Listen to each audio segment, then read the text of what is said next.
Okay, man, this is just dog and pony show. Good morning. Mayor Kathy is not here this morning, so I am pro temping. If we could, today is our council meeting, May 22nd. It's at 9 o'clock in the morning.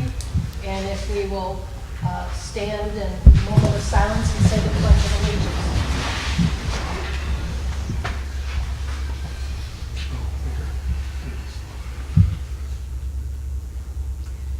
I pledge allegiance to the flag of the United States of America and to the republic for which it stands, one nation, under God, indivisible, with liberty and justice for all.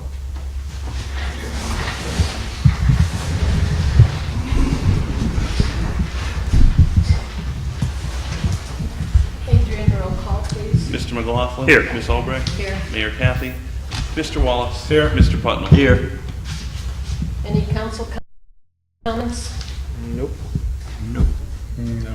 I would just like to thank Philip for getting our banners up along 98. They look very festive, and it's a great beginning of our busy season. Thank you.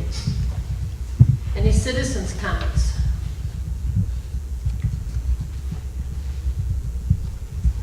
We have one item on the consent agenda for the minutes of May 8th.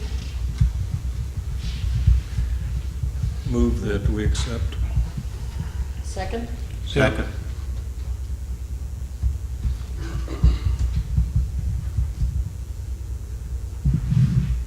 You need to vote on that.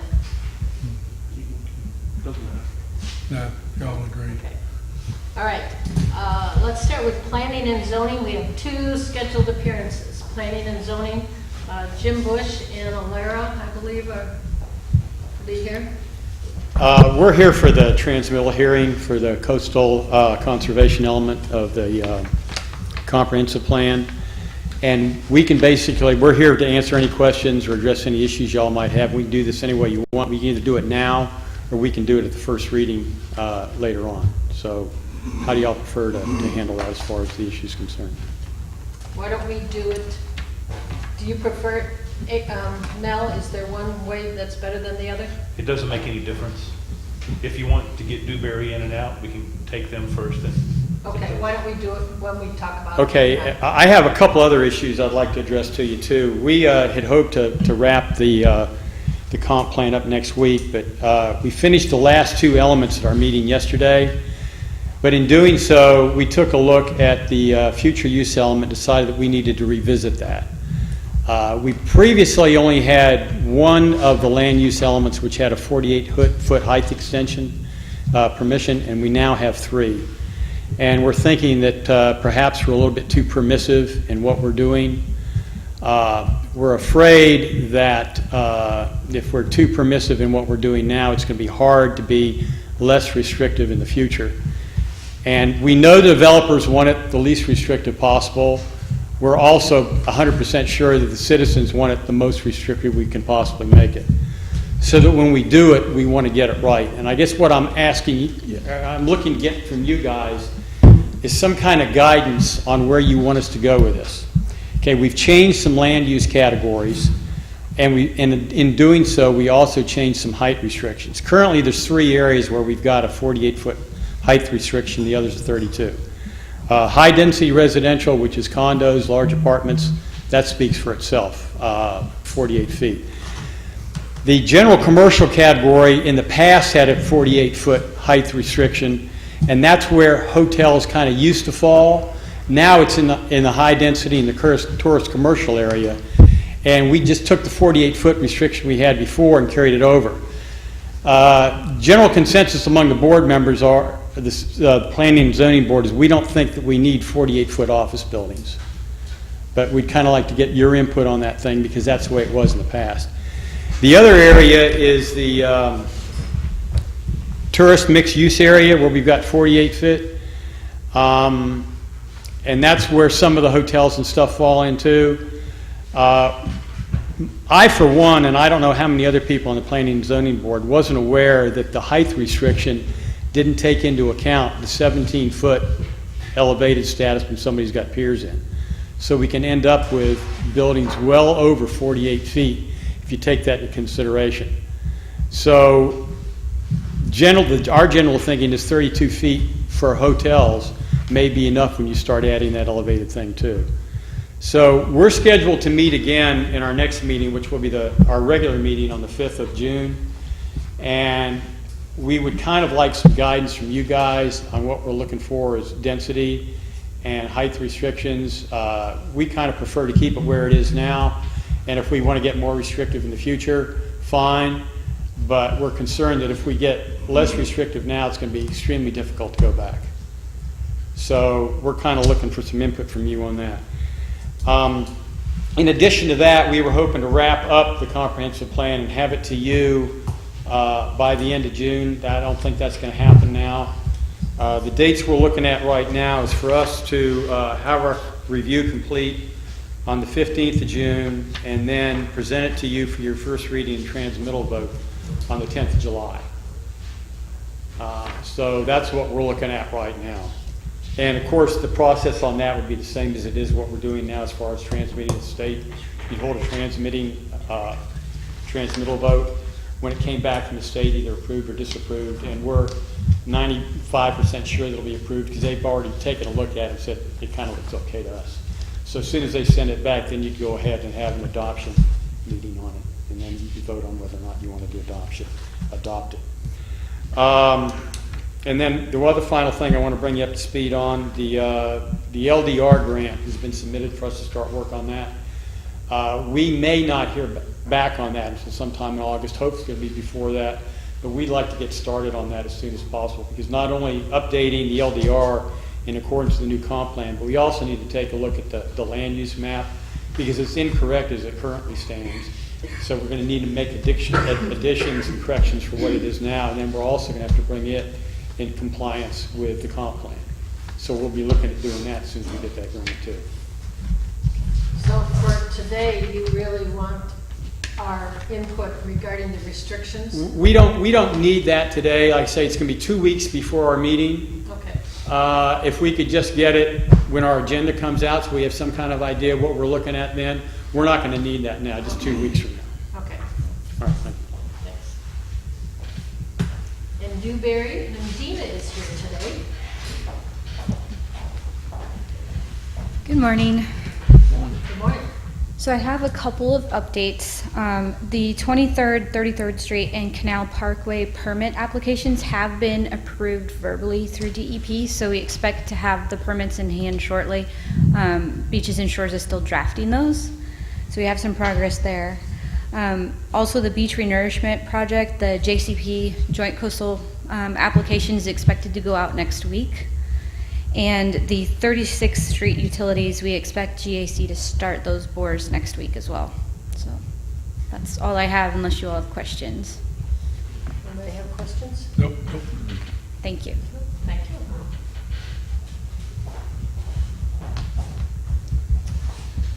All right, so public hearing. Do we need to,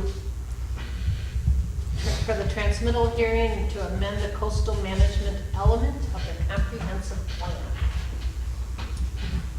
Or Alara and Yes. Jim? Good morning. Thank you. This request is to transmit the coastal management element of the comprehensive plan. This is the subject of the grant that you received last year from DEO that we've been working on in addition to the rest of the comprehensive plan.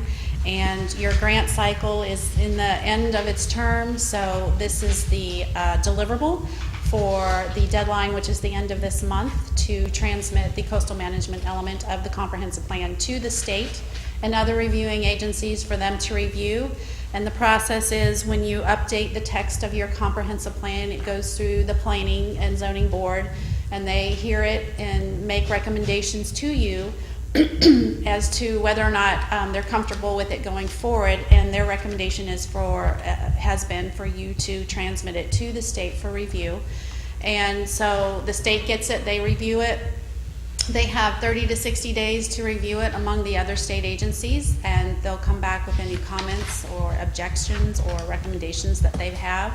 Like Jim so well mentioned, that they have already reviewed it because of the grant. It's not typical for them to, but because of the grant, they've already received a copy. And they asked us to make a couple changes, which is what we've done. So I'm pretty confident they're not going to have any big objection to what they're seeing, because they've already seen it and reviewed it.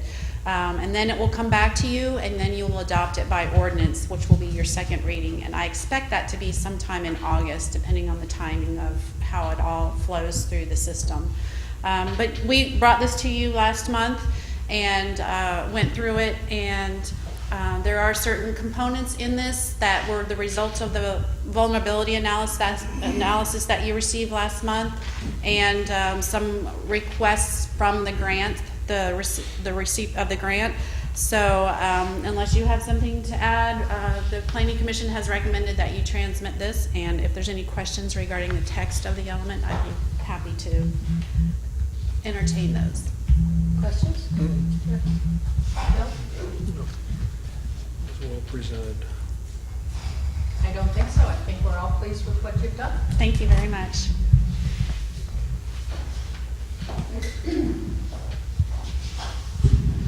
All right, we have a first reading of ordinance 695. Can we have a motion to read by title only? So moved. Second. Council have any questions on this? Any comments? The public have any comments? Adrian, would you please read it? Ordinance number 695, an ordinance of the City Council of the City of Mexico Beach, Florida, amending the coastal management element of the comprehensive plan, providing for repeal, severability, and providing an effective date.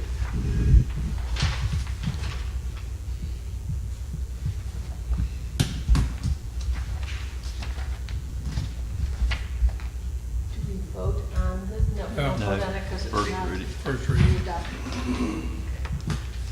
All right, so moving on quickly, we have second reading for ordinance 694.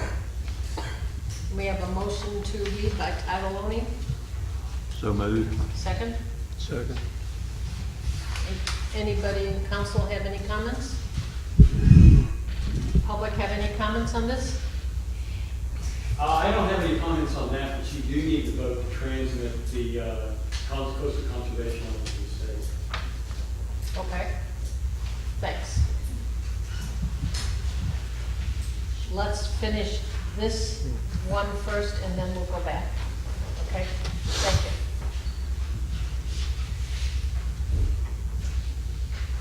You want to read it, please?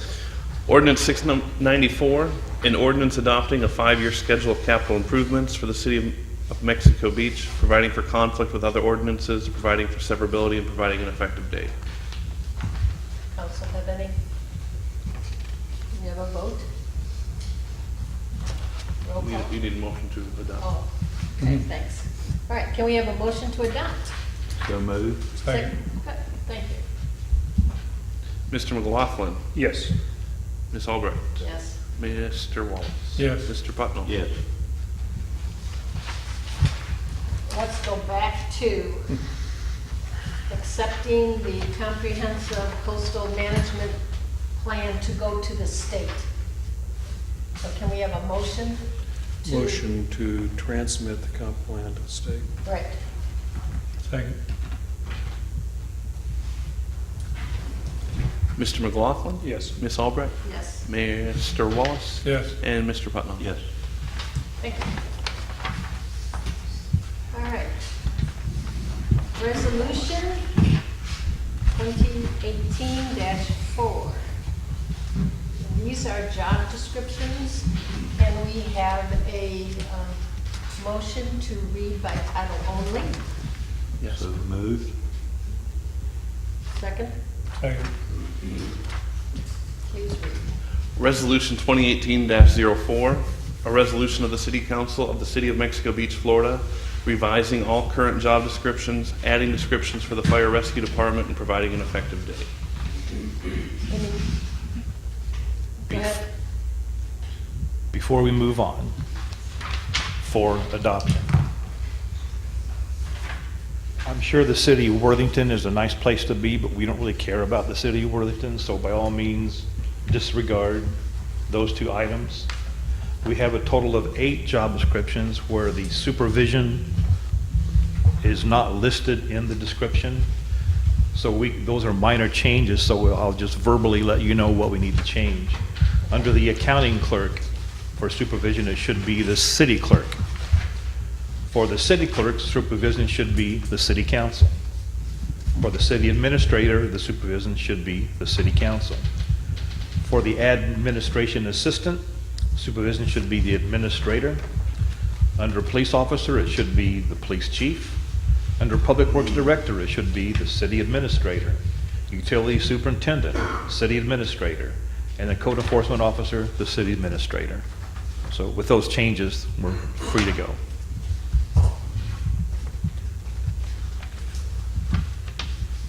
Council have any comments? The public have any comments? So can we have a motion to adopt the resolution with the changes that Mel just indicated?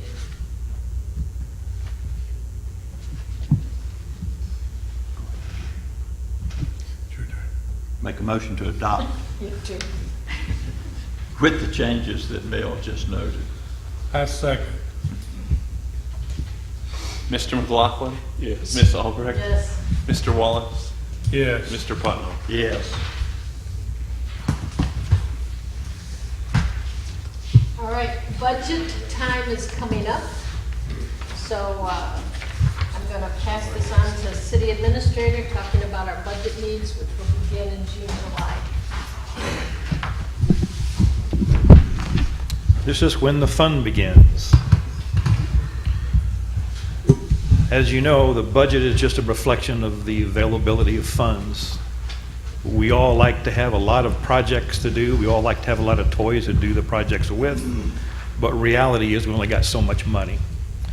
So before we get to the actual budget process, we kind of want to get an idea from the council what items you want us to try to include in the budget, what items are just a pipe dream, and some that we got to have.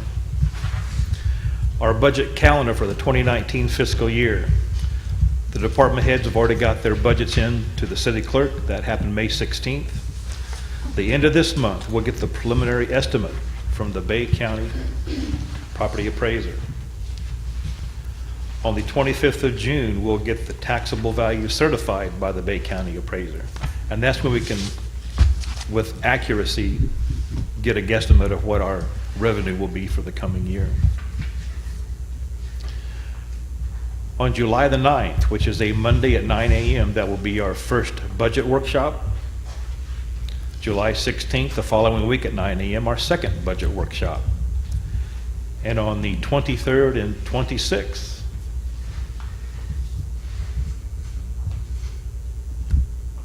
maybe the 26th is not a right date, Well, it's close. close enough. Yeah. But time to be determined if we need those third and fourth budget hearings. On July 30th, which is a Monday, that's the date where we must return the proposed millage rate with the first public hearing date to adopt the tentative millage rate to the Bay County property appraiser. September the 11th, that is our public hearing date. September the 20th, that's where the final adoption information has to be into the STAR. And the 25th is the final public hearing and adoption.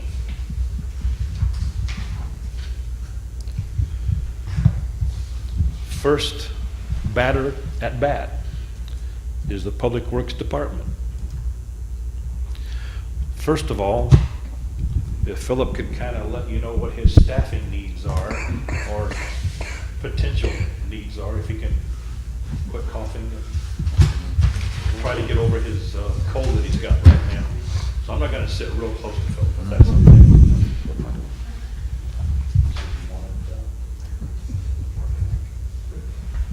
Oh, yeah.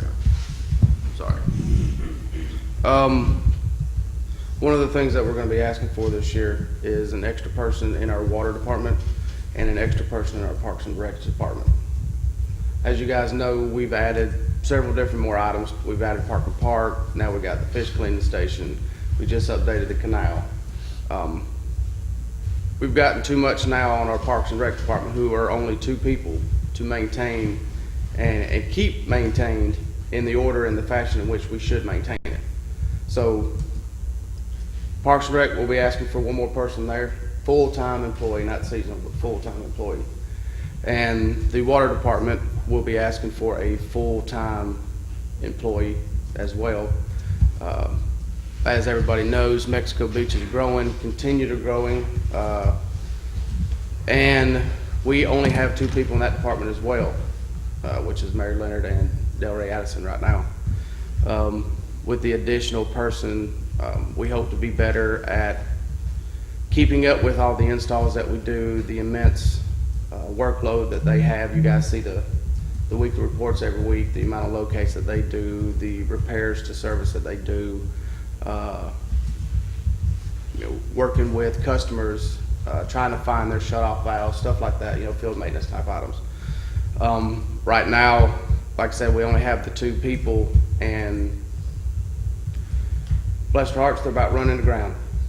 And with the Sugar Sands subdivision coming to life pretty soon, we'll be responsible for all that as well. So those are the 2 major items that we'll be asking for in our side this year. Sanitation, you guys, we've all talked about it sometime or another. We will not be asking for a full-time employee in that department, just because I don't think I can justify it for the off-season, having extra people in the off-season. So Parks and Recs and Water will be the 2 that we're asking for this year. Do we have an approximate cost? I think we did for the water. I don't know. Adrian and I haven't had a chance to sit down just yet and go over those numbers, but I will get those to you as soon as possible. On the Parks and Rec, what is the job description? What are they responsible for? Responsible for all the restrooms that have to be cleaned daily. They're responsible for all the parks, such as Canal Parkway or the marina. The boat ramp area, the fish cleaning station, Parker Park, Sunset Park, Parker Realty, Maryland Park, Florida Avenue, the pier,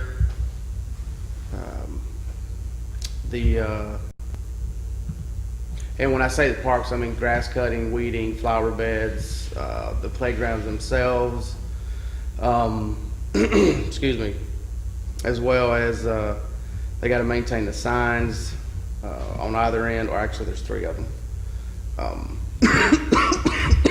Excuse me. And I can also send that out. I've got it all broken down. I can send that guys to you exactly, everything that they're responsible for, Good idea. as well as the work schedule that we currently have for that department. I can do the same for water as well. Appreciate it. It's quite extensive. If you eliminated the grass cutting, would you still need a full-time? If we eliminated grass cutting, no, but I don't know how we would. Well, I brought this up one time before, and it wasn't received.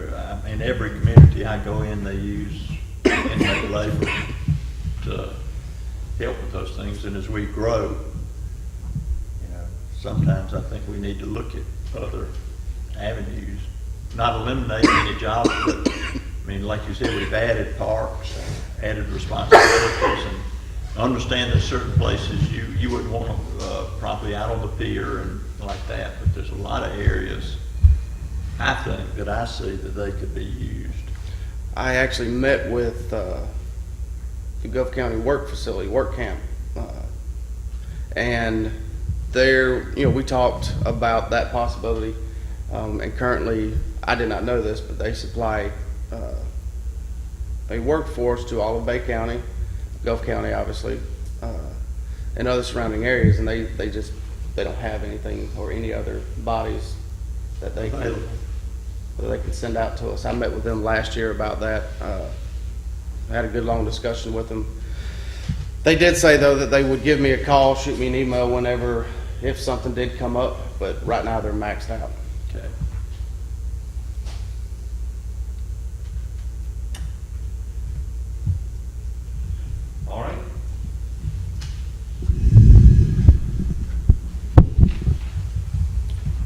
For canal improvement at Salt Creek, as you know, we just spent $2 to $3 million on a brand-new redo for our canal.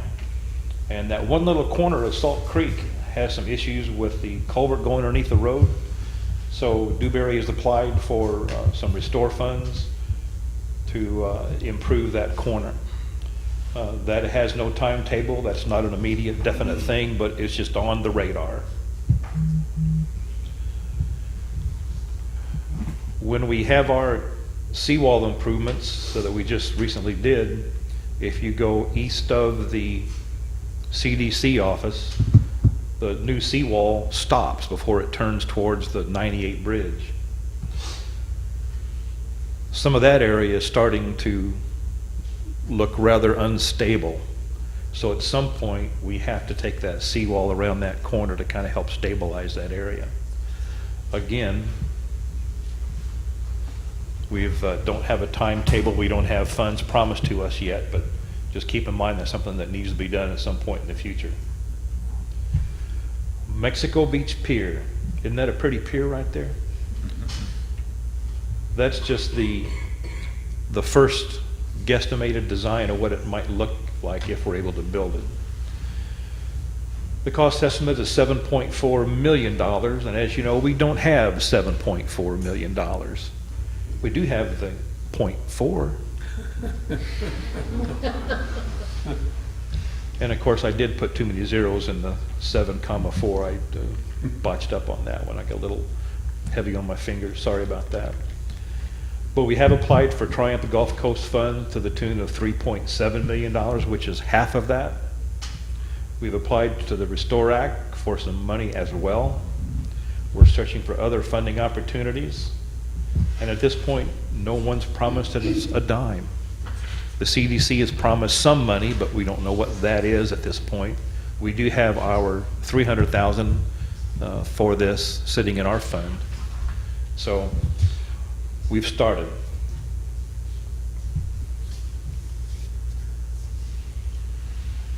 As Dina had expressed earlier, we are progressing on the grant that we've got for the sand bypassing.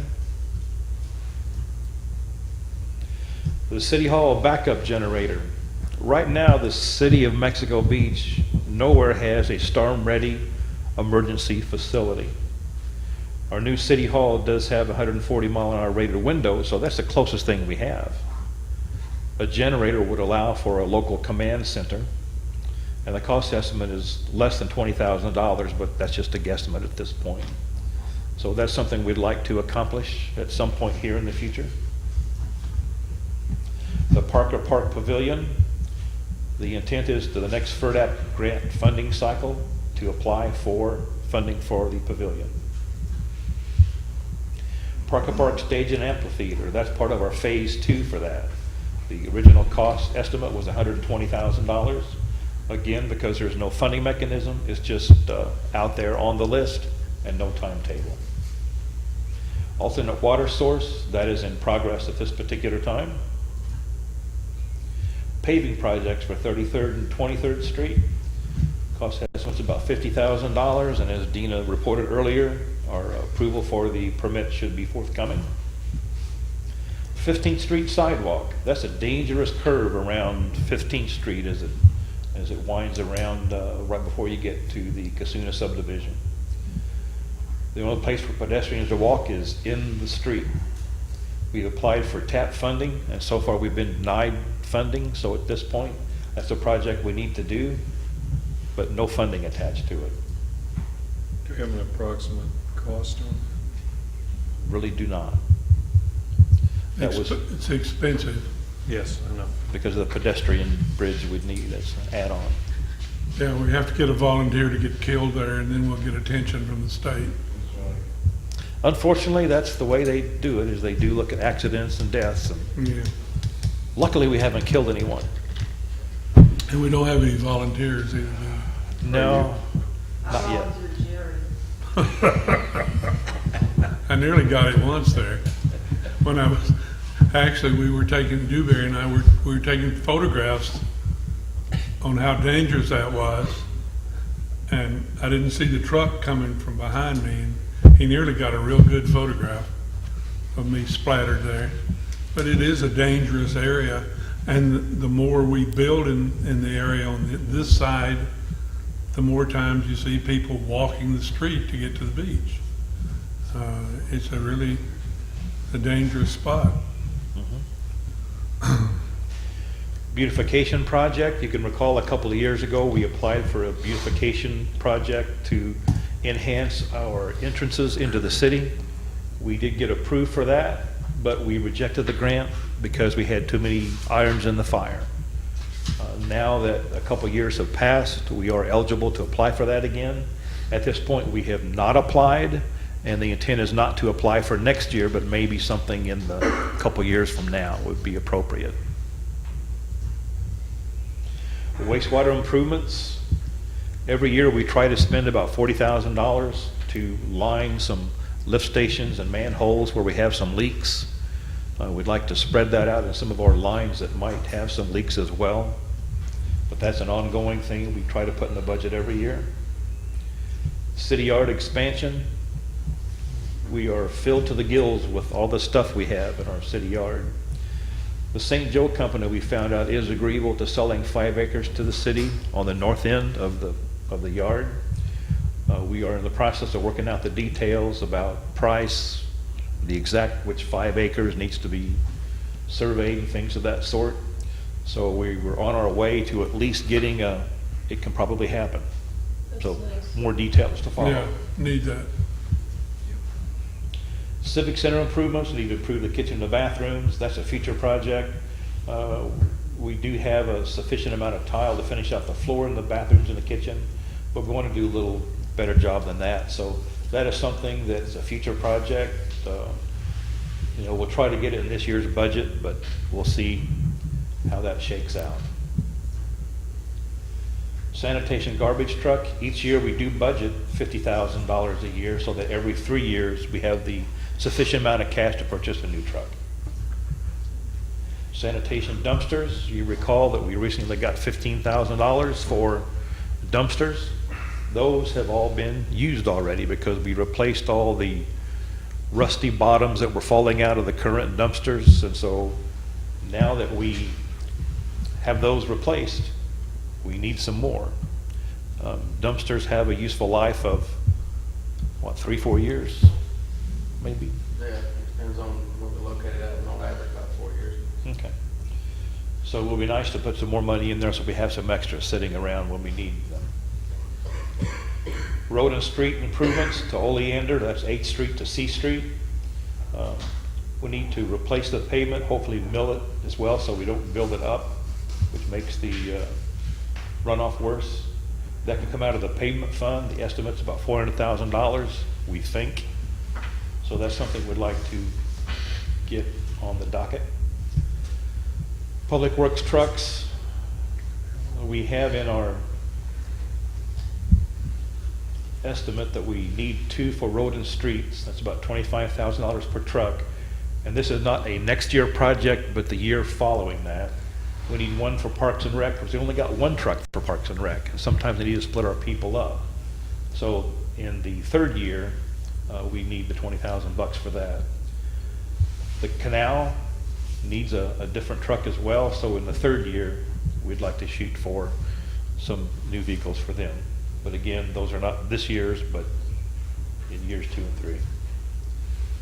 City building maintenance, we try to put in each year's budget an extra $10,000 for maintenance of not just the city hall, but the public works building, the police department, just whatever we need. A lot of times that $10,000 is not sufficient, but at least it's a start.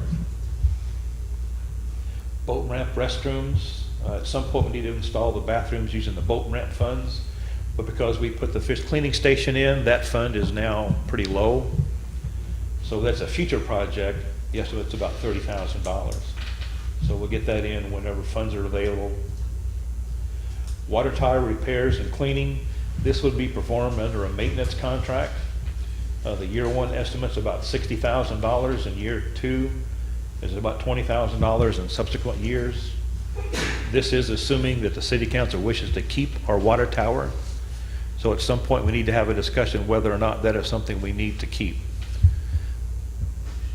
We do provide the pressure in our water lines for the public by pumps, and so water tower is something we could get rid of, but in the emergency situations, when those pumps go down and the generators don't kick on, that means you get no water. So if you've got a water tower, you can at least have enough water for a day or two to get by until the pumps come on. Do we have a maintenance contract now? We do not. And that would, that 60, what's it, painting mainly, scrubbing or painting maybe? No, the,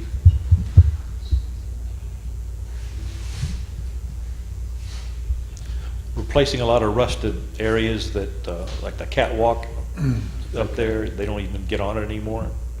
yeah, we've been talking with a couple different companies over the last year, getting inspections done, which we have to have done every year anyway, but get inspections done of our water tower, tell us what our needs are in order to get it back to where it needs to be. I did find out something interesting last week, when I met with one of the companies. If we simply, and this is all estimate, I haven't gotten any hard numbers yet from, this is just him and I talking. If we just went with a pressure wash cleaning, some steel repair and new paint job, we're looking at about $270. If we went with the full sandblasting down to very minimum, repair everything needs to be repaired, and then repaint everything, we're looking at about $400. You're talking about. If we look at demoing the tower altogether, just doing away with it, we're looking at roughly $60,000 to $90,000. Well, we have pumps now that work. We have pumps that work, but there's more to it that we're working on to figure out if the tower were to go out of service. What do we have to do to update that system so that we're not burning up motors? It seems to me would cost less in the long run to do that as opposed to continue to work on the tower. And you can have a backup for your backups for your backups. And sooner or later, we're gonna lose power here with a storm or something. I kinda like the idea of having water. So, if we have an emergency generator that could run the pumps, separate to all the electric possibilities going wrong in the city, that makes sense to me. But also, if we went that route, if the emergency generator would produce enough electricity to run the city hall, we wouldn't necessarily have to have. We've already got an answer on that one. The main generators for these pumps Philip's talking about is Right. 3-phase. Oh. Our city hall is single phase. Yeah. And they don't talk to one another very well. No. But it still needs to operate when we lose power. And so I think that's something we've got to do on this year's coming budget. It doesn't make sense to have everybody standing around looking at each other just because we've lost power. And the police department needs to have that information and needs to have that capability as well. And the water tower would last us, if we lost everything, a day, maybe? Depends on the time of the year, but maybe a day. It just seems to me, like a lot of money. Well, let me rephrase that. Okay. Let me go back. I can buy some bottled water to get it today. We have the capabilities to, as long as we don't lose the generator, the emergency power, we have the capabilities to pump from our ground storage tank to our water tower. Water tower. Manually. We don't have to have the computer and all that good stuff. We can do it ourselves. So as long as water was coming into the system at the ground storage tank, we could continue to pump water out to the system for Forever. an eternity, as long as water was coming into the system. Now with that, we don't have control over.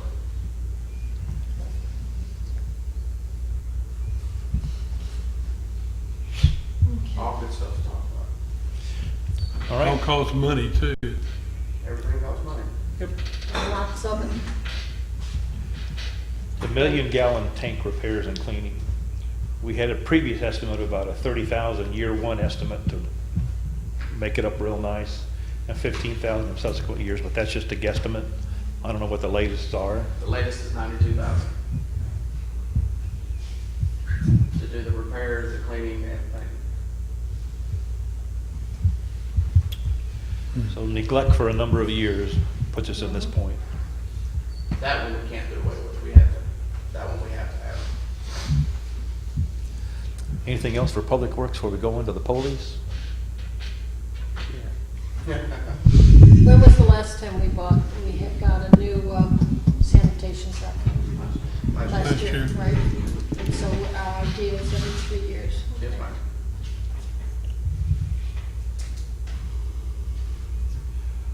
All right, for the police. We have an opportunity with the fire assessment going online and or going with the county or something. The amount of money that we had budgeted for the fire rescue has been a couple $100,000. So that doesn't mean we have free money to do anything we want with that, but that is an opportunity because the fire rescue is going to be funded in a different pot of money that frees up this money for something. Our police department has really been up against the wall when it comes to vehicles. We've had instances where transporting a prisoner to Bay County was met with the vehicle going down, a prisoner in the back seat. It took us an hour to get someone else to pick the prisoner up to take him to Bay County. That's a potential major problem. We have 4 vehicles with well over 100,000 miles on it. And I know it's common for people to have a vehicle with over 100,000 miles. I'm not saying we are special. But when you have people's life and safety involved, it becomes more of an issue. We've had instances where an officer was called out on a call and couldn't make it because the vehicle wouldn't start. Now, if that's a dog on the beach call, Bowser can go ahead and do his thing. But if that was a call for someone's life in danger, that's quite another. We currently have 7 or 8 vehicles. We just recently purchased a used vehicle for the chief's use around town. So that means we've taken one out of service, designated to him. We have one Explorer, which we purchased last year. We have another Explorer that we purchased 3 years ago. We have that big honking truck that the captain drives, that only he can drive because he's the only one big enough. Everybody else has to jump into the truck. He can at least step. But that means the other vehicles are shared by the rest of the departments. And those miles are multiplying because they're sharing vehicles. So I think it's completely appropriate to consider, if we can, 3 new vehicles in next year's budget for the police department. That would give us a pretty decent fleet of vehicles that we could count on in case of emergency. Anything to add on that, Chief? Or The vehicles that we have, 2 of the cars were what they consider ghost cars. They have the light graphics on the side. They were purchased used. A good deal, as I was explained. But we've spent more money on the good deals that we, in fact, could have purchased another car. We have cars going down with exhaust going into the cabin on the car, making the cars unsafe for the officers to operate. We have fuel smell coming in the car where fuel lines are old and corroded. We've got computers that are going down, not the dispatching computers, but the computers in the car for the operation. As Mr. Mells said, they range from 130 to 170,000 miles on the cars that are already existing. So officer safety and having the ability to respond to a call has got to be first and foremost. Also, as Mr. Mel mentioned, Recently, we transported a person to the Bay County Jail. The officer sat on the side of the road because the cars won't even make it out of the city.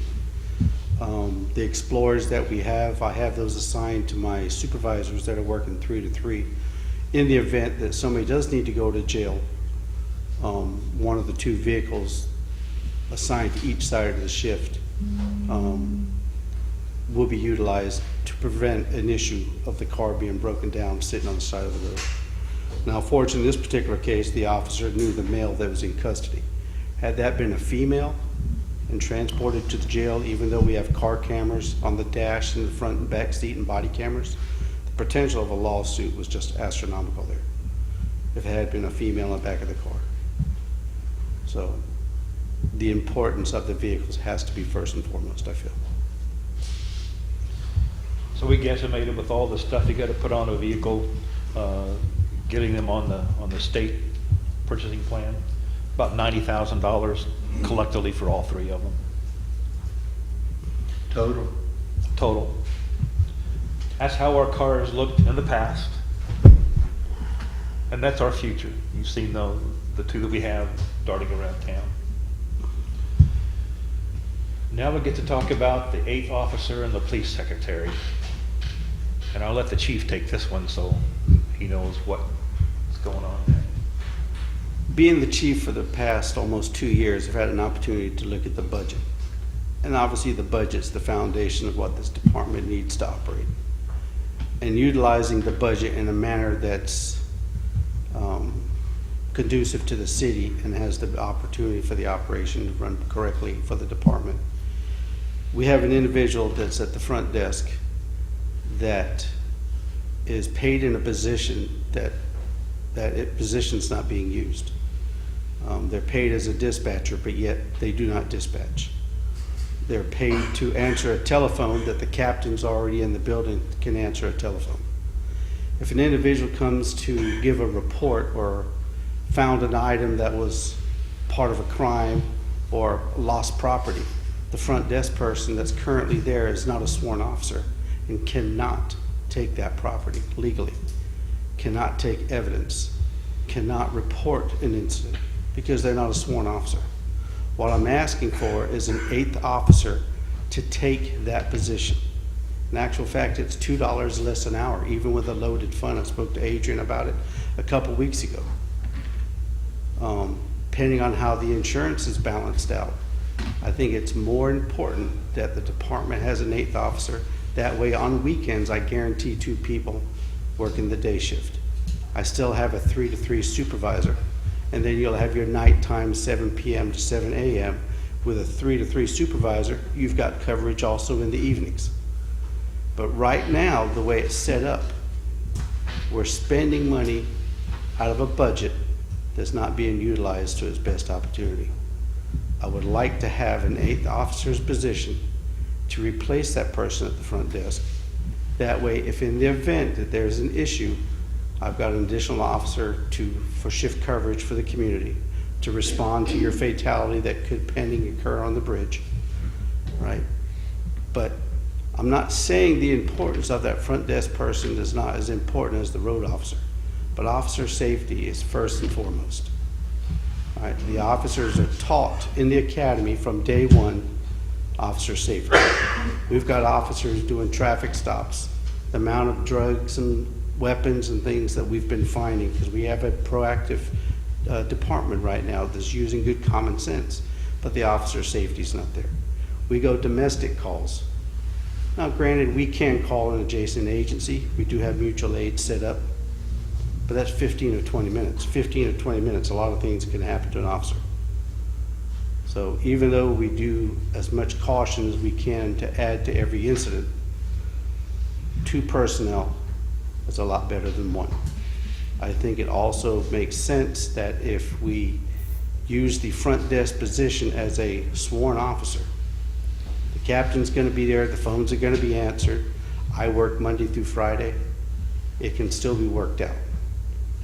But I urge the council to seriously consider, and it also saves money for me to get an 8th officer in lieu of a person at the front desk where I already have somebody in the building that can answer a telephone. Now, in entering the information in the computer on new hires and background checks, the captain and myself both have that authority to utilize the computer. Dispatching for a call goes through Bay County Dispatch, but yet the city budgets and pays for a person to be identified as a dispatcher, but they don't dispatch.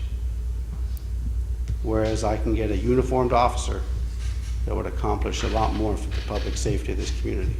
Thank you.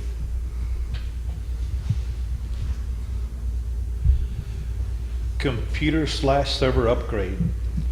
Over the past few years, we've been giving minimal amount of money to the police department to upgrade pieces of their computer. And that's exactly what we've been doing, upgrading pieces of the computer. The system that we now have is okay, but it's out of compliance with what the police department really needs for the requirements that the state has. So if we want to do this up right and give them the tools they really need, we're talking about $23,000 to replace the server and a lot of the computers. And if the chief might want to add some information to that, because of all that technical stuff for the police department, I'm not good on. This is a projected plan of $23,000. I don't want to look at it and say I would like to have it right now to correct the issue.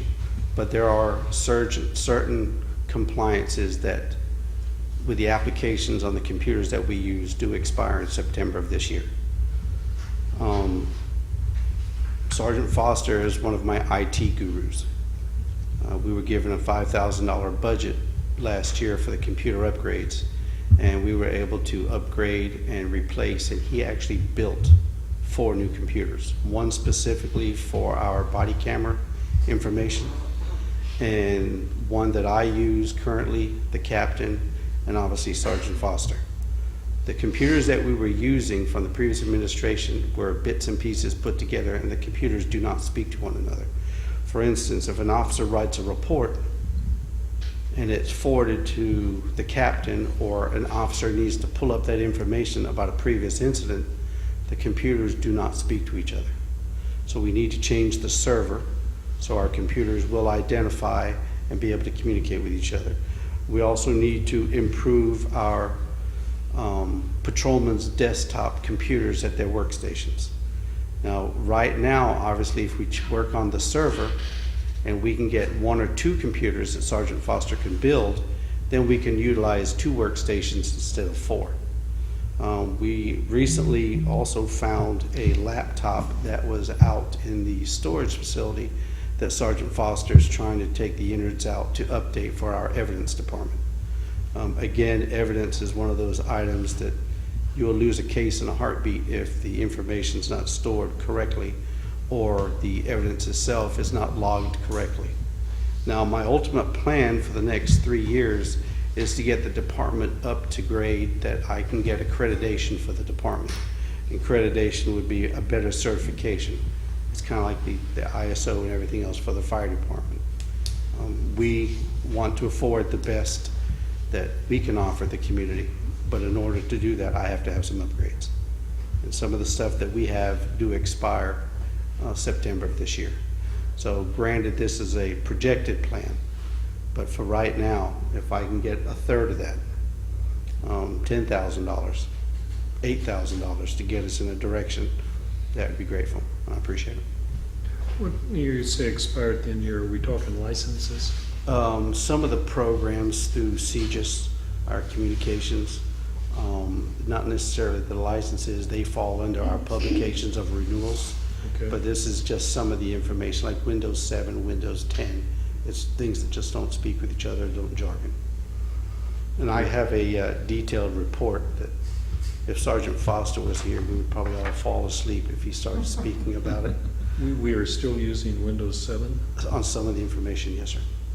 And again, some of the computers that we had from the previous administration, unfortunately, I don't have a good inventory of items that were previously purchased because there is no record that I've been able to find. But some of the stuff that we've looked into when we've disassembled, trying to repair and hodgepodge stuff together, we have found stuff that we probably shouldn't have.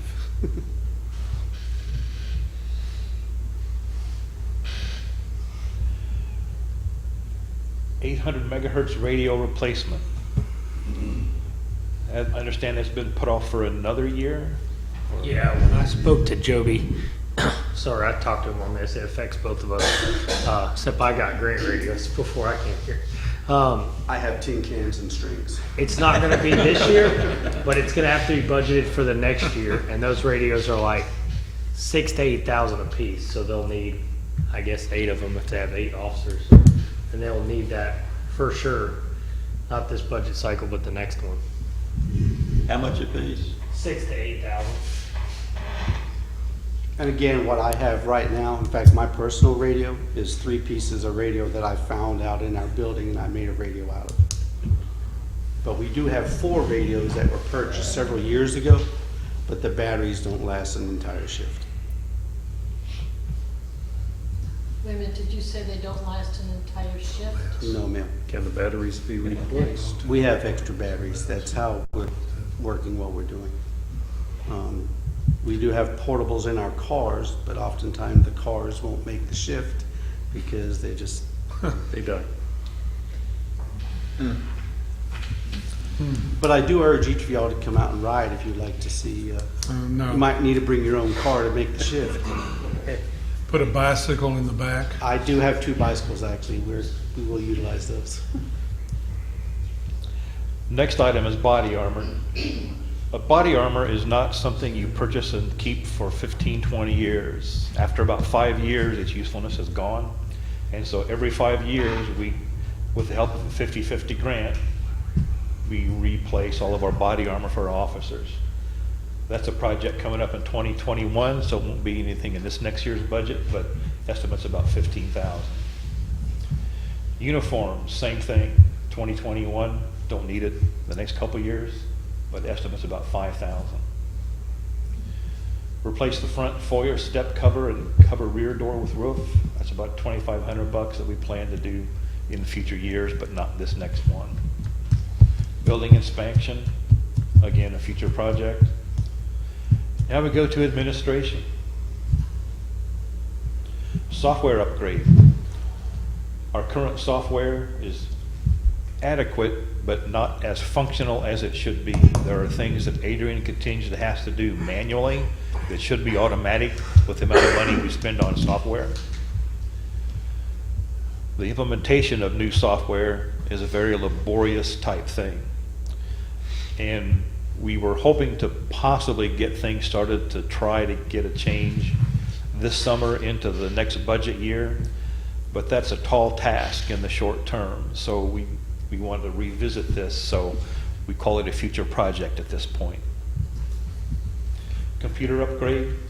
We upgraded our computers a couple of years ago,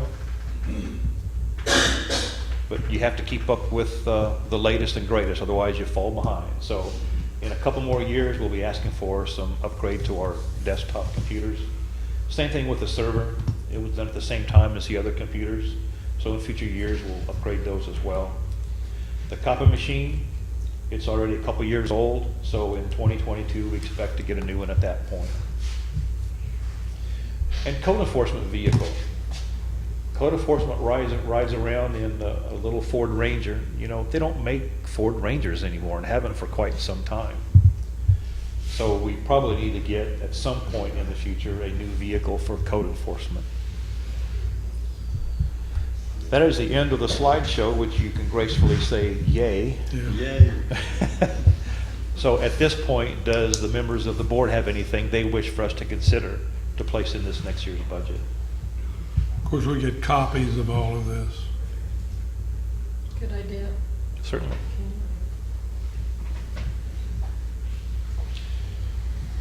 Well, as you know, we haven't embarked upon the budget process yet, so if there's anything that you're thinking about but don't want to say now, you don't have to. You can let us know later. That's all I have on that, Your Honor. Ma'am, if I may add, I'm sorry. In position for the 8th officer, and I know this is budgetary pending October, Ms. Laura put in her notice. Her last day will be July the 3rd. So I don't know what the intention is prior to, and obviously budgetarily that money's probably not there for the 8th officer, but the front desk position is there, that money. So whatever we needed to look at, that's something that if it could be moved over on a temporary basis to see if that theory works of the 8th officer for Laura's position, I would appreciate that consideration. The next meeting's okay to, Yes, ma'am. so let's put that on the next meeting so we can discuss it. I don't know about anybody else, but lots of money that we need, not want, need, and we're in a small town, and that's awfully overwhelming. Yeah.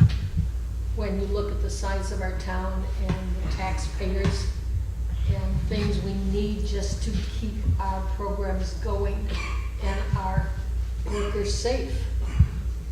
Thanks, Mel. Anybody from the public have any addition to that? Miscellaneous. What about the accessory apartment thing? That's just kind of drifting out there in space, isn't it? It's not drifting, we're waiting for the Attorney General's opinion for our attorney to proceed. So we're not doing anything with those who may be doing what the LDR says don't do. That's correct. So how long is it going to take? He estimated 1 month's time to get the Attorney General's opinion. It's been right at a month already, but he doesn't have it back yet. So hopefully by the next meeting, we should have some direction. sure hope so. from the- So we'll know if we'll need to change the LDR or not. Well, that's not a quick process either. Well, it's not a quick process, but there's several people in town that are kind of on pins and needles about this subject. And I'd like to put it to rest. And I'd like to get out of the Stone Ages and change it. That's just my own personal opinion, which sometimes doesn't amount to a whole lot. I think a lot of it, but Do you want to put that on the next meeting then, so that we discuss to make sure that it's brought up? I think we need to talk about it, yes. Now, the next meeting is the one at which Nick will be there anyway, so Right, okay. we can corner him pretty good. Any other miscellaneous? Rex? No. No? Anybody from the public, please come on up and state your name and address. Give your ID. Hello, Alicia Mosley, my husband Adam Mosley. We own 105C as in Charlie on the 37th Street townhome. So the reason I'm standing in front of you is with regards to the garbage collection. Yes. So we received from the city a notice of violation on a couple of things that I've researched. So basically what has happened is a couple years ago when we moved here, and we are permanent locals here, we have a 2-year-old son, we decided to redo the fence in our backyard. For security, safety reasons, we decided as a family that we were not going to have the gates. We got a city permit and took out the gates in our backyard, which I know has a lot of purposes back in the day, and today I guess you guys use it more for a garbage pickup. So we got our trash cans. We put them in our little alcove right in front of our home. We do not take them out front. We don't drag them around. That would be tacky. The garbage people here are phenomenal. They come get our garbage. We haven't had any issues until about a week ago. A lady across the street filed this complaint with the city against us that we were in violation of taking out our gates, which we're not. We did have legal city permits, and that our trash cans are in view. Not one to step in toes. We do have to live here, you know, in peace and harmony with everybody else. So we are definitely open to suggestions on what we could do. We have spoken with Al, we've spoken with Michael, we've spoken with our neighbors, and we've tried to brainstorm what we could do to make everybody happy, if that's even possible. We talked about putting them in a big box in front. Well, again, we have to live here, and we love this community and the city. That looks really tacky, especially if everyone has garbage boxes in front of their houses. Not so much. On the side of the building, we put lattices up and put them there. Well, we were told by one of our neighbors that a survey was done a few years ago. John, who's a real estate, I'm sure you all know John, real estate lawyer, and they did a survey and redid the lines. So it's not an easement area anymore, and they don't want trash cans on the side of on their property. Okay, I understand, I get it. So what we are asking really is for guidance. What do we do? Not just right now for us. I'm asking us to come together as a community and find out what we can do proactively, because as it was stated, Philip has stated it before, I've sat at city council meetings, in this past year, we have had more real estate buy-in and more people move in the last year than the last 7 years combined. That's huge, that's great. But with that, you're gonna get new people. We haven't lived here 20, 30 years and know our neighbor and have that trust, right? We haven't established that. And as you get more people, the reality is they're not gonna have people, renters, people they don't know, have easy access into their backyard, which is their private property. So as I see this being a challenge with us right now, I bring it to your attention because not only do we need a fix now, we need a long-term fix for people that are going to move in and possibly do what we have done and not want those gates and their fences. So I ask you guidance on what do we do now and what do we do proactively in the future? What is that address again? 105 South 37th Street, Unit C as in Charlie. We have thought, my husband brought up a thing about maybe having a little, you guys talked about dumpsters, and again, I know you guys are, pressed for money and stuff like that. We can maybe put it on an agenda and just, again, proactively just come together as a community and talk about just a better way to possibly do something that's maybe a community dumpster behind the sign. I know there was one there before. I talked to our neighbor. Then the condo was built next to it and they complained about it, so they took it out. There's trash being dumped, so you have the gas station. If you're looking at the gas station, on the left side, there's this open area where stuff gets dumped all the time. Maybe that would be a good place for a community dumpster. I know there's one at the pier. We don't mind walking and dumping our trash, but what do we do? I think we all hear you loud and clear, and it is a concern. You have talked to Mel about it? I have not talked to Mel. I talked to Al. Okay, well, you might want to go to the city hall and start with them and talk to Mel. Okay. What about Mike? Does Mike help this? Mike's in contact with them. I think that's the way to go. Okay. Yeah. This whole issue with the trash in the back is a deed restriction, covenant type thing.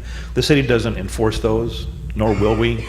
And so that's a neighbor thing that they've got to get something done among themselves. As for community dumpsters and stuff, we've tried that in the past and hasn't worked very well, because it's not just the homeowners that would use it, it'd be the public as well. Not saying the public doesn't need to dump their trash, but you can see where this could get crazy. Yes. So the best thing we could do is try to address the location of your trash cans. Yes. So, and that's just it. We don't know. And we talked to Michael. He knows that we're trying to figure out a solution. Like I said, we talked to Al. We put lattices up. We can't do that. We can't enclose where they're at now in front because that's where the shower is. So we can't enclose that. Well, we can't drag them to the front. We can't put them in back. We try to put them behind the lattice or with a lattice behind the pier sign. That's private property for one of our neighbors, and they don't want us to do that. So everything that we are trying to be flexible and do, we keep getting pushed back in a negative manner. Put your gates back in. Well, we're not going to do that. That is not an option. So again, if we could just come together and find a better way, we don't want to get fined. I mean, we did get this notice of violation. It's like a $500 fine if we don't figure out a solution. Could you put your garbage cans where you could pull them out in front on the day of garbage pickup? Would that be too much trouble? No, and we don't mind doing that. And we were deliberately not doing that so they weren't completely open in public view to upset our neighbors. But the problem is where we keep them in the interim of them being picked up. So let me kind of make it a visual. When you come down 37th Street, there are the clusters of buildings. There's 4 in our particular building, and we're in the middle piece. So we legally don't have a side. I do have pictures. I'm not sure if You just have a front and a back. Huh? You just have a front and a back. Pretty much, yeah. And we've got, and ours has the windows that come out. So there's an alcove here where our little shower is. So we kind of just stuck them back there. And you can see them a little bit, but they're not an eyesore. They're not, out there. And we haven't had any complaints again until recently. It was like 4 or 5 people that she had put in a complaint to the city about. And I have talked to other people that are moving in. Again, it's changed. It's a positive if we embrace it in that manner. So, again, it's not just going to be us. In the future, it may be a lot more people. So maybe have it in the back of our minds to find something. Is there association? No, there's no HOA. So, but we're open to suggestions. Again, we want to keep the peace as well, but we don't want to walk on toes. But at the same time, we don't want people walking all over us either. We're on beach time, right? You come to beach to relax. We have a 2-year-old son, who plays in the backyard all the time. It just didn't make sense to have gates where people can willy-nilly just take advantage and trespass and look into our windows and other things that we've had to deal with accusations and things of that nature. It just seemed like a good fix for what we were experiencing and for the safety of our family and our child. So, backstory there. It seemed there's some 37th Street policemen. Yes. In that everything they try to do is met with the negativity from the neighbors. For instance, the ordinance clearly says your trash cans have to be on the side or the rear of your home, out of public view. They don't have a side. So when they try to put them in front, the neighbors complain. Even if we were to put something to hide them from view to the public, the neighbors would still complain because it legally is against the ordinance. But we're trying to find some middle ground here to allow that to happen. So it may take a change in the ordinance to allow that to happen, because that's a special circumstance. I know when we went through the sanitation issues last year, the Public Works Director was given some latitude as to where to place some of the trash cans, because this was a problem. So we can maybe look at changing the ordinance to give him or the city some flexibility to deviate from that ordinance. Yeah, it to make sounds this like work. to satisfy It's a all the unique policemen, we need to change the ordinance.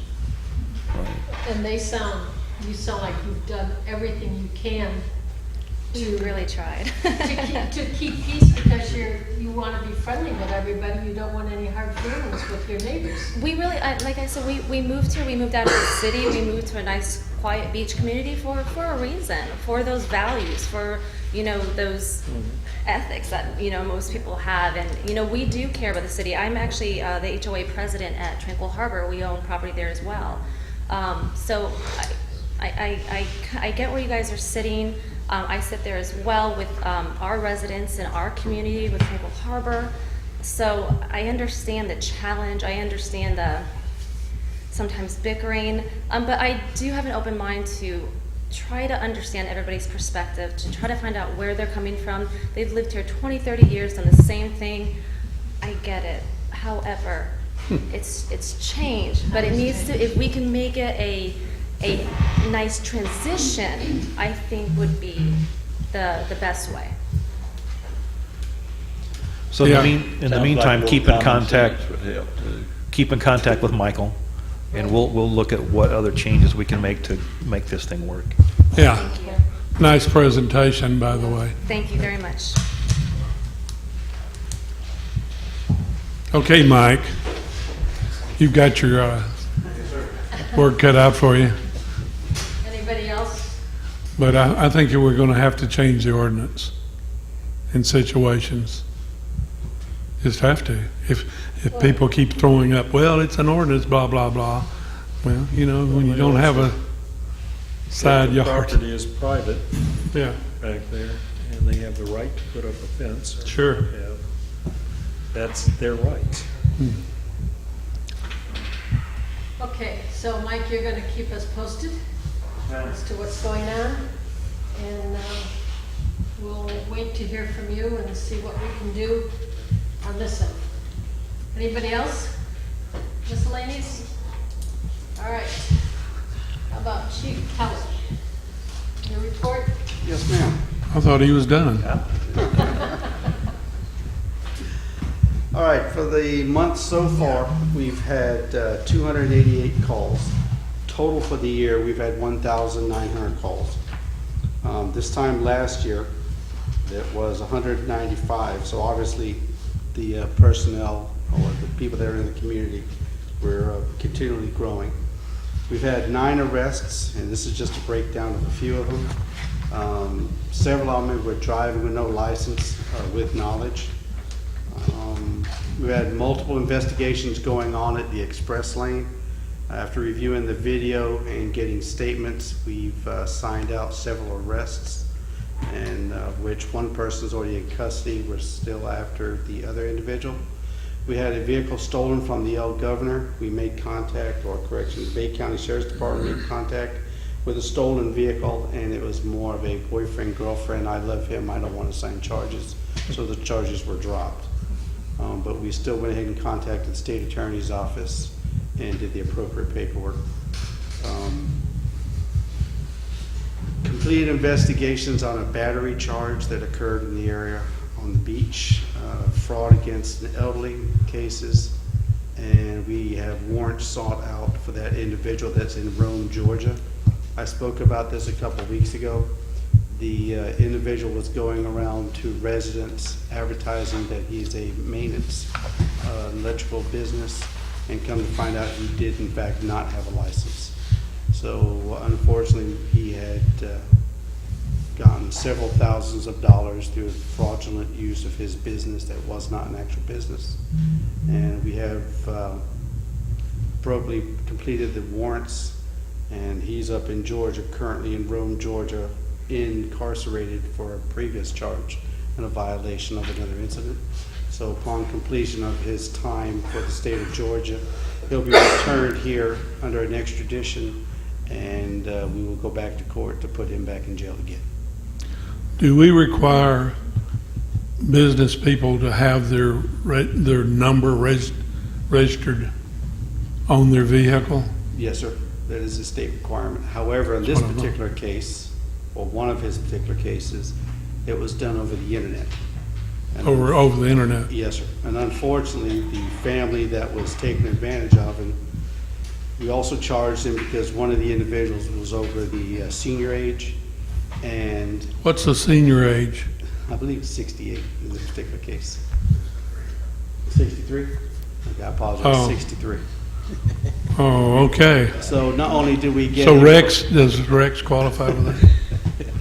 But I felt that it would be appropriate to charge him with as many charges because he was taking advantage, one of the community and 2 of the seniors.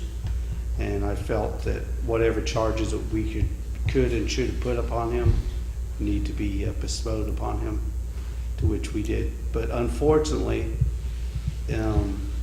play devil's advocate, the person that allowed the internet to be their contractor meeting instead of meeting in person, and they sent them a check. So that was bad on their part too, unfortunately. But they were able to do some background and locate some information. We were able to get a copy of the check where he used another business to cash the check. So we got other elements to this. It's not just he came, got the check and left. They sent the money to the individual while they were not here, came back and they realized that the work had not been done. But it was already thousands of dollars been sent on items that were never picked up.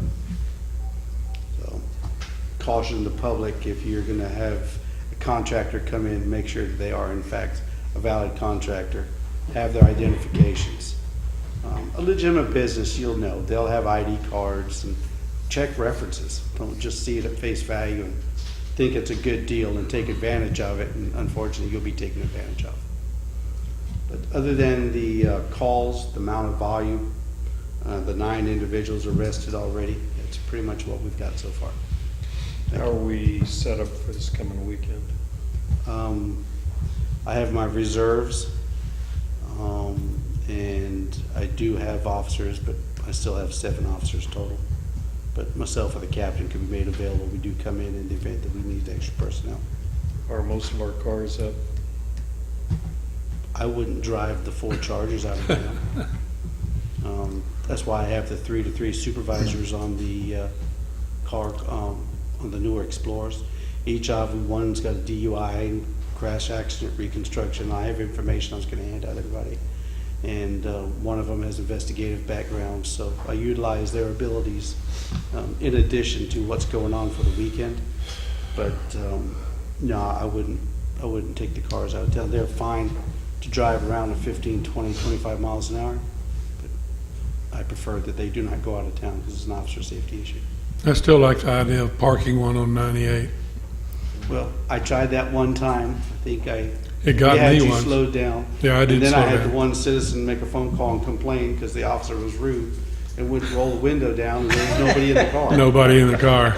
So it's a catch-22. Well, I guess you gotta leave the window rolled down then. One of them broke down, what can they say? Yeah. At least, Valid point. at least they weren't speeding, I guess. Put an open the window, out for coffee, be back in an hour. Then we get in trouble for being at the coffee shop.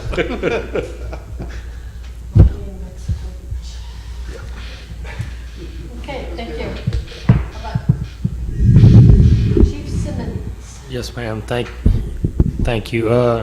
We're still finishing up the station. We're waiting on some kitchen cabinets. Our first 3 new hires start this week, starting tomorrow, and then each day from there. I'll be flexing my schedule as I train each one. I'm going to look at the applications for the 3 other full-time positions today. I was out of town. Hopefully we can get through more people started pretty quick here. So it looks like some have other jobs, so I'm sure there'll be a 2-week delay as they give notice. Other than that, everything's on track. I hope we continue with the fire assessment in case the county option we discussed does not work. It's kind of in their hands on whether they want to do it or not, and we have to maintain an ISO rating. Other than that, the budget I had was for a 5-year spread, so there's no new items added on that. And if we continue with the assessment and we don't merge with Bay County, we should be on track for the next 5 years. And hopefully, with the growth we get, we won't be looking for an increase after the next 5 years. Projecting it out, it looks like the growth we need would come from the extra money we got. Other than that, everything's good. Do we need to make any move on the possible fire assessment just in case Bay County doesn't approve this, or do we just wait until? I think we can wait till next meeting and discuss Well, that. that's what I meant. I didn't mean today. Yes. Next meeting. Okay, good. That's all. Philip? Are you well enough to talk? Real simple, real quick. Good. Fish cleaning station's going over real well. People are keeping it clean and all that good stuff. It's been actually really good. Tommy and Ken's done a real good job of keeping it cleaned out throughout the week as well. You'll see some new signs going up throughout the canal system, required by FWC for us to complete our canal project requirements. We've got new lights for the 2 channel markers furthest out because they've died and we got to put them up. Memorial weekend, we'll have 6 people here on staff Saturday, Sunday, and Monday doing leave no trace, picking up the beach, picking up the right of ways, and pretty much being on standby in the event something happens and we need people. But we'll have 6 people here for that. I notice you have a lot of garbage created on the canal because there's so many people now. I go there nearly every day and there's 15 to 25 cars parked up and down there. A lot of people using it. Yep, absolutely. And A lot of people. our leave no trace pickup is going well? Going fine. not picking up a lot of anything, a little bit here, a little bit there, but nothing of any, of real substance. Good. But The word's this out. weekend will be the Test, yeah. test. When do we need to get any flyers out this, for people coming in this weekend? to We've got remind signs at them? every beach access. We've got CDC hands out flyers to all rentals. I think we've, Covered it. Yeah. I think the word's out there and the educational products are out there as well. Adrian, I got nothing. Nothing. It's been 2 weeks. I second that. Mel, do you have anything extra? I have a self-imposed limit on the number of words I can speak in a day, and I've exceeded that already today, so thank you. Anybody else? Any announcements? I move we adjourn I second. before everybody in the audience goes to sleep. So moved. No,